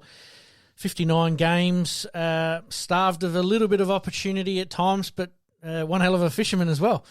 Yeah, look, I think he's a better player than Lockie Murphy. I've made that opinion well and truly known, and I'd like to see him developed far more than he's been given the opportunity this year. I think he's proven that he deserves more opportunities, and hopefully they'll come.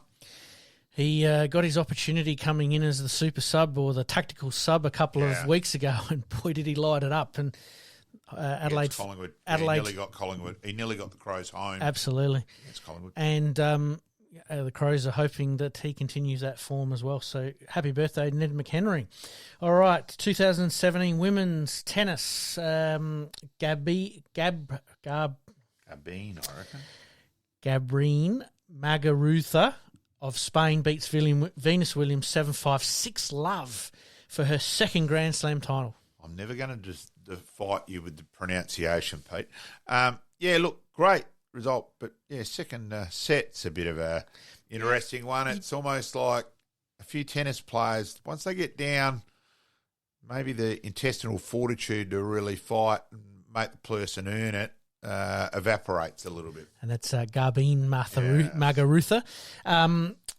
Venus, you don't see her too many times lose a set 6-love. So very, very interesting there. And obviously Muguruza obviously winning her second Grand Slam title. And congratulations, winning Wimbledon is a big, big thing. All right, we move on. 1978 golf. British Open men's golf at St Andrews. Jack Nicklaus completes third career Grand Slam by winning by 2 strokes over Ben Crenshaw and Ray Floyd. Champion. I've got to be honest, I love Jack Nicklaus. He was incredible and one of the all-time champions. And probably, my age, he was, as a youngster, he was the golfer you sort of followed the most. He was sort of the Tiger Woods of yesteryear. Totally agree. If cameras and social media and all of that was around back then, he would have been absolute rock star more than what he actually was. So you're right. He was a gun. All right, we thought this one would be topical. Soccer, 1970. Denmark beats Italy 2-0 in the first female soccer championship, which is obviously then... it is very topical. Then has evolved into the World Cup, Women's World Cup. And, of course, we wait with bated breath on that at the moment. So... good luck to Sam Kerr and the Australian side. Absolutely. And, starting in 7 or 8 days' time. Of course, Danny Hansen would have been very happy with that result. The red-white Danish Dynamite getting up. So, absolutely. Boudemar, well played, Hansen. Well played. And we finish off in 1930 with cricket. Obviously, again, topical at the moment. But Australian cricket master batsman Don Bradman is out for 334 in a drawn third test v England at Headingley, Leeds, with an innings of 383 minutes with 46 fours. One of the incredible thing there is nearly a run a minute, but I'd love to know how many overs were bowled back then where teams got on with it and actually got on with the game compared to now. 46 fours, incredible, and yet again, Bradman very much keep the ball on the ground. I think he only hit 5 sixes for entire his career. This is what I was going to say. Yeah. He was the master, and when everybody talks about Bradman, he keeps it on the carpet more than any other player has in history. We said you can't get caught. Can't get caught if you hit the ball along the ground. But to debate that point, I wish Australia would remember you can't bowl a batsman out unless you pitch the thing on the stumps too. It's very, very handy. All right, let's move into the extra time big finish. Extra time, big finish. All right, mate, had to chuck this one in for the baseball fans around the place. The All-Star game was played in Seattle with the National League defeating the American League 3-2 for the first time since 2012. Long time between drinks. Yeah, it is, isn't it? It's interesting stat again, Pete. Thank you very much. It's a bit of a week-long event with the All-Star weekend. The Home Run Derby, which was held the day before, obviously attracting a full house, and then the All-Star game contracting a full house. Is it Australia's equivalent, or in football, is it the equivalent of the gather round? Sort of, yeah. It's a bit of a carnival atmosphere. Yeah, no, that's true. It is. You can see the similarities there. They do their rookie draft or their draft during that time as well. So it's very interesting that they base their entire gathered around type of event around these sort of 3 or 4 days that they have in Seattle. Yeah, it is. It is. Is something that the AFL can learn from? Or do you think the gather round is pretty much got it right? Yeah, I think so. Right. Fair enough. Yep. All right, mate, as we do each week, trade, re-sign and retire. This week, Todd Goldstein, Tom Hickey or Riley O'Brien? Yeah. I had to chuck this one in, mate. I really did. Can I retire all 3? I think Todd Goldstein retires. Yep. I would trade Riley O'Brien. I'd love to get Tim English for Riley O'Brien. Mm-hmm. But look, Adelaide ruck's been a weakness since 2017. I don't think Tom Hickey can get traded again. Mm-hmm. I'd say he re-signs. Yep. Yeah, I'll trade Riley O'Brien. Is Tom Hickey more important to Sydney's structure, or is Riley O'Brien more important to Adelaide's structure? I think Tom Hickey's actually a better tap ruckman. Mm-hmm. Riley O'Brien competes hard, tries his guts out, but he's just not a good enough tap ruckman. So, yeah. Fair call. I think I have to be with you on that same structure of retire, re-sign and trade. So, fair call.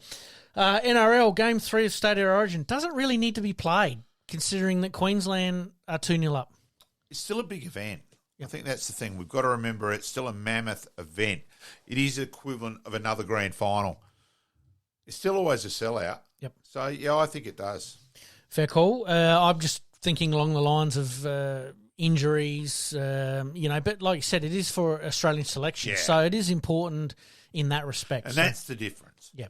We can compete, but there's no Australian side. There's no carrot on the end of the rainbow where there is for rugby. So that's the big difference. And the same with the All-Star game with the baseball. They're obviously playing for home ground advantage. So it's very, very interesting that the way that there is a bit of a carrot, whereas the AFL don't quite have that. State of Origin, unfortunately, the way that it's structured is not going to happen. Players are too big a business. They're a multi-million-dollar product. That's the club's property. They don't want to risk that. Yep, fair call. So you can't see an All-Star game coming out of the AFL. Fair call. All right, racing. Daniel Riccardo finds his way back into F1. Yeah, so he's back till the end of the year. So it is with Red Bull, isn't it? It is indeed, so interesting that another Australian back in it. So wait and see. Does Daniel being out of the racing game for a little bit advantage him or disadvantage? I know he'd been doing some test laps with a lot of the team or a couple of the teams. Probably a slight disadvantage, but I don't. Look, it'll be depending how competitive the car is. Is it a case of the cream will come to the top and he may produce better results now that he's got a bit of a second go at it? We can hope. Absolutely. All right, we move on. World Cup, Women's World Cup. Alex Chadake and Charlotte Grant from South Australia were named in the final official 23-player squad. For the Chidiac. Who knows on that? Be interesting, wouldn't it? Mm. Yeah, look. And, yeah, sold-out crowds are well and truly expected. I think it's going to go right off. It's a huge event. It is, the World Cup in soccer is a mammoth event, as we know, on the male side of things. Female side, it's gathered momentum, but also it's realistically Australia. We're considered a chance where the male we know we're not. Mm-hmm. So it's a big event. Huge event for Australia and New Zealand, obviously sharing the role, which we had brushed upon the last couple of weeks. I'm getting a bit itchy for it, to be honest with you. I think I'm looking forward to it. We've sort of teased it for the last couple of weeks. We've talked about it little bit by little bit, but hey, let's get into it. Let's go. No, I am. I'm really looking forward to Australia's games. And Australia obviously playing at in Sydney there to a full house, already sold out. So let's hope they get off to a good start and really take it to the rest of the world. Because as we know, we can remember the Cricket World Cup where Australia bombed here. It's a real wet lettuce if the home team does fall away. So we really hope that Australia are right up there in the business end of the tournament. All right, man, to finish us off tonight, the good, the bad, the ugly. For mine, Australia's bowling in terms of everything. I'll query Cummings. I'll certainly query McDonald. Is that the bad or the ugly? That's everything. It's shocking. It was Scheissenhausen. It was dumb. Yep. It was frickin' stupid. Yep. Oh, for mine, that was inexcusable stupidity. Mm-hmm. And I still think I'd love to go harder, but we are on, we're not an R-rated show. Not yet, but we can change that. Maybe we'll give you the rulebook rant next week. Let's bring that one back. Let's have a go. My good, my bad, my ugly. I think the ugly probably looks Stuart Dew and his departure. Yep. The bad was probably the cricket with some silly decisions being made along the way. And I think the good for me is probably the young ones coming through at Wimbledon, your Alcarazes, your Rune, young American, Rublev, Sinner, and a few others that are coming through there as well. So it's a really interesting time in tennis, and I think it's a good time to sort of jump on somebody and hope that their career takes off. Imagine if Sinner gets up, St Kilda will claim that as a flag. They might. You never know. All right, mate, as per usual, been a huge episode. We've covered a lot of topics, and we thank Micheal Aish, we thank Millie Bishop for their time tonight. And as per usual, mate, we promise to do better. We'll have a crack. Thanks, folks. In this crazy world we live in, we all need the distraction. Enjoying the show? Like, rate, and subscribe. Hook up and connect with us on social media at SportsCast SA. We'll see you next time on Game On.